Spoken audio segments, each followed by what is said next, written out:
नमस्कार, मैं डॉक्टर निधि वर्मा, हिंदी विभाग भारतीय विश्वविद्यालय दुर्ग की ओर से।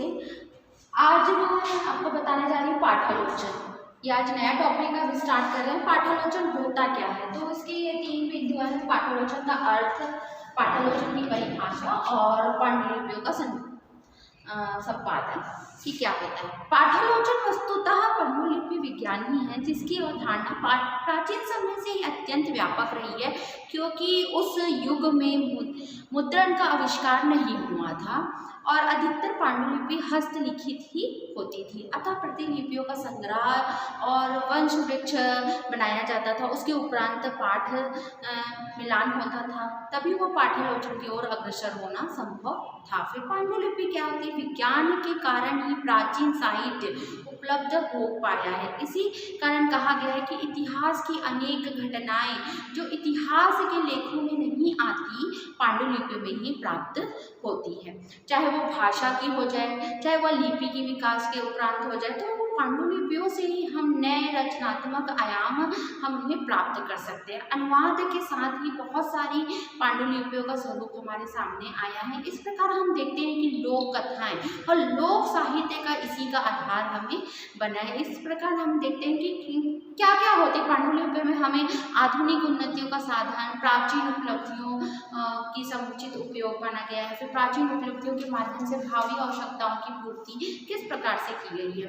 तो आज हम देखते हैं कि देश विदेश के मनीषियों ने अपने ज्ञान विज्ञान को भावी पीढ़ी के लिए पांडुलिपियों को सुरक्षित किया है, जिसके फलस्वरूप हम देखते हैं कि आज हमारे पास बहुत सारी संख्या में पांडुलिपियों का भंडार प्राप्त हो गया है, जो कि हमारे सारे संसार में ज्ञानियों और पंडितों जो पंडित लोग लिखे थे। तो भारत की एकमात्र ऐसा देश नहीं है जहाँ की विपुल संपदा हस्तलिखित तथ्यों के रूप में सुरक्षित है। मतलब पांडुलिपियों का आवश्यकता आज हम देखते हैं तो विविध रूप से हमें हर जगह आज हमें उसकी उपयोगिता आज हमें नजर आती है। कहीं ना कहीं इतिहास के बारे में हमें ज्ञान, हमें संस्कार, सभ्यता, इतिहास सारी चीज़ों को अगर हमें देखना, पढ़ना, समझना है और उसके बारे में हमें जानकारी प्राप्त करनी है, तो ये बहुत बड़ा और बहुत ही आसान साधन आज ये होता है कि हमारी ये पाठालोचन और ये पांडुलिपियाँ किस प्रकार से आज हमारी आवश्यकताओं की पूर्ति के लिए ये बहुत ही सहायक है करके।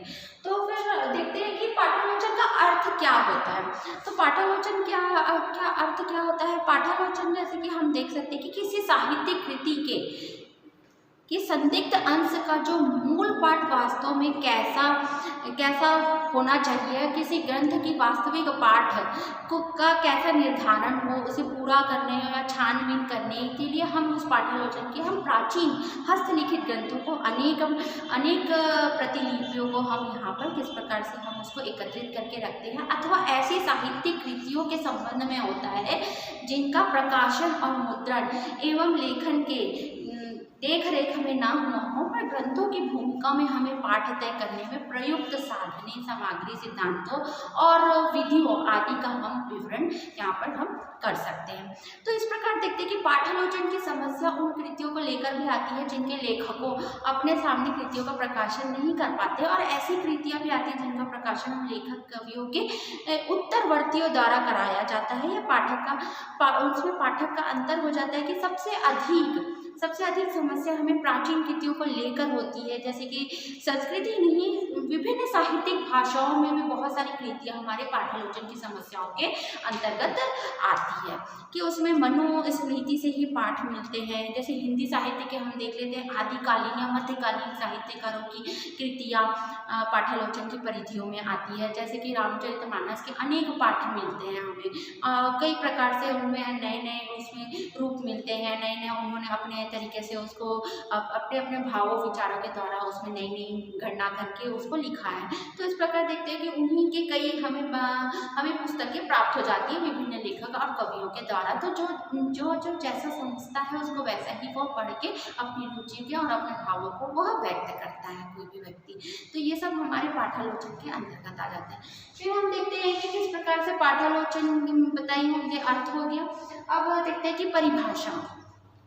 तो विभिन्न विद्वानों ने अनेक अपने अपने अनुसार से परिभाषित किया है। तो मैं बताना चाह रही हूँ कि एक का नाम है हनुमान प्रसाद पोद्दार ने लिखा है कि जितने पाठ भेद इस ग्रंथ से मिलते हैं उतने कदाचित किसी प्राचीन ग्रंथ में नहीं मिलते।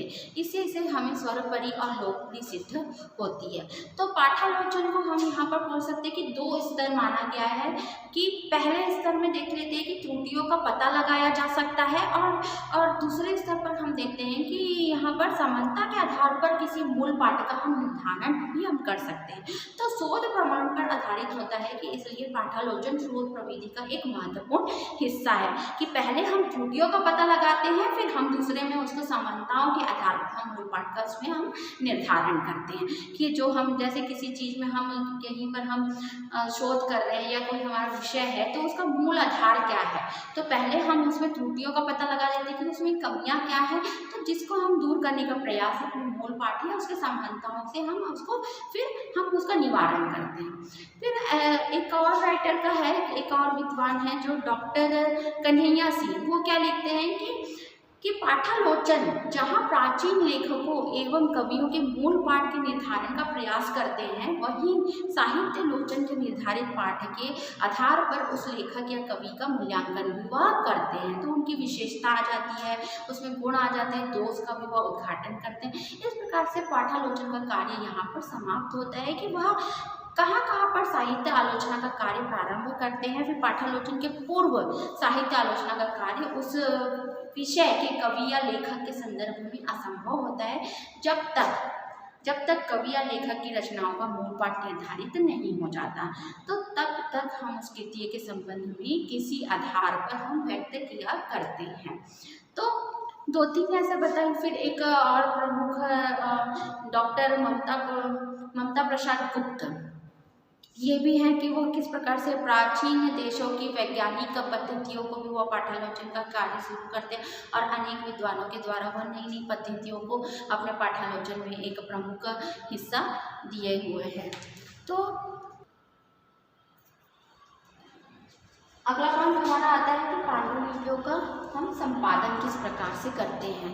पांडुलिपियों का संपादन, जैसे कि मैं बता रही थी कि प्राचीन पांडुलिपियों का संपादन एक प्रमुख हमारे सामने एक समस्या आती है, क्योंकि प्रमाणित और प्राचीन पांडुलिपियां उपलब्ध नहीं हैं, अतः खंडित या छूटे हुए पाठों का सही क्रम प्रस्तुत करने के लिए उसमें हमें तुलनात्मक अध्ययन की आवश्यकता होती है। तो संपादन के लिए प्रमाणिकता के लिए हमें उपलब्ध पांडुलिपियों को ऐतिहासिक और क्षेत्रीय पहचान होनी चाहिए।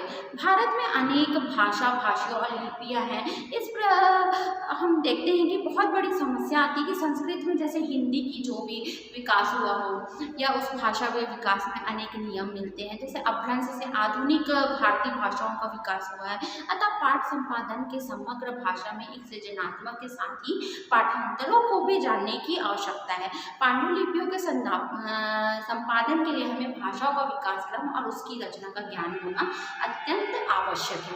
पांडुलिपि के संपादन में हम देखते हैं कि अनेक समस्याएं सामने आती है, क्योंकि प्राचीन पांडुलिपियों का हस्तलिखित रूप अनेक पुस्तकालयों का उपलब्ध कराना या पुस्तकालयों के जैसे कि भारतीय भंडारगृह हो गए या सरस्वती भंडारगृह हम वहाँ कह सकते हैं।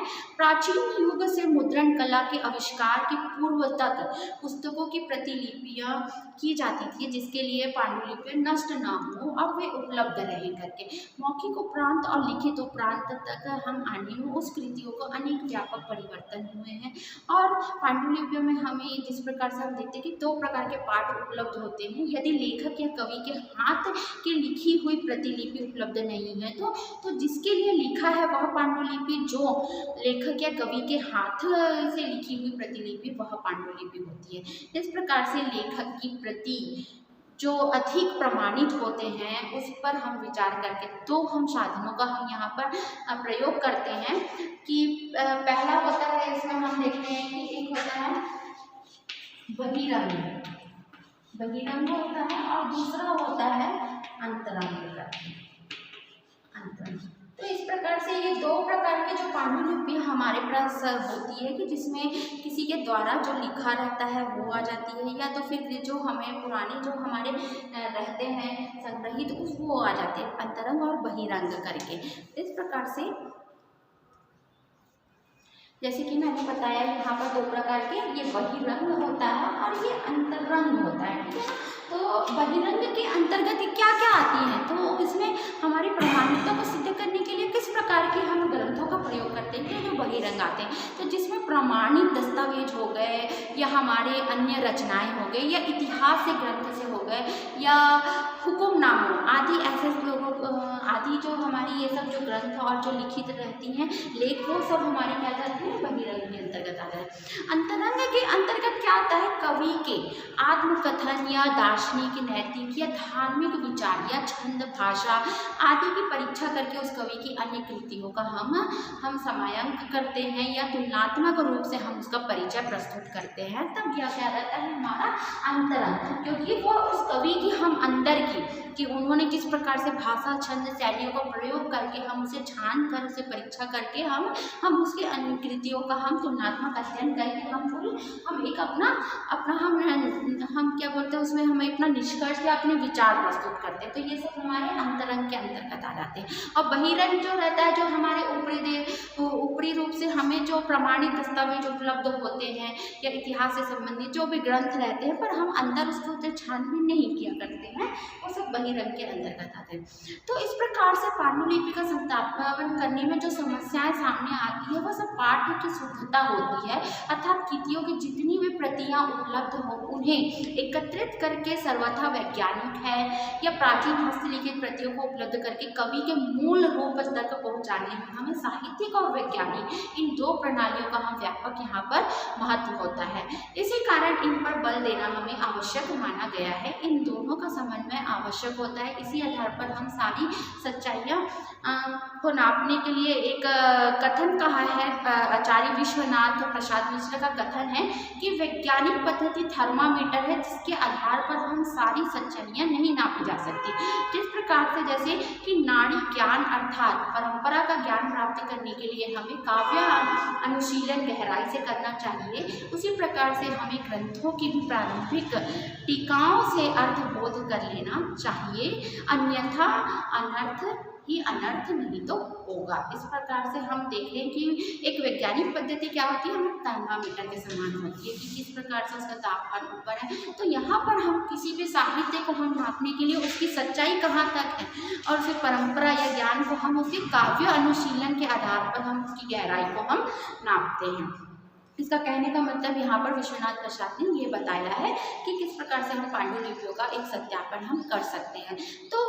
तो जैसे कि भाषा हो गई, लिपि आ गई, तो ये दो प्रकार की समस्याएं हमारी प्राचीन कृतियों में एक प्रमुख विशेषता और एक कृतियाँ दिखती है कि इन दो प्रकार की समस्याओं का हमें सामना करना पड़ता है, क्योंकि क्या था उस समय की भाषा भी अलग थी, हिंदी का ये विकास उस समय नहीं हुआ था। तो हिंदी की कृतियाँ अधिकतर क्या बोलते हैं देवनागरी के अलावा भी हमें अन्य लिपियों में भी उपलब्ध होती है, तो ये एक बड़ी समस्या थी।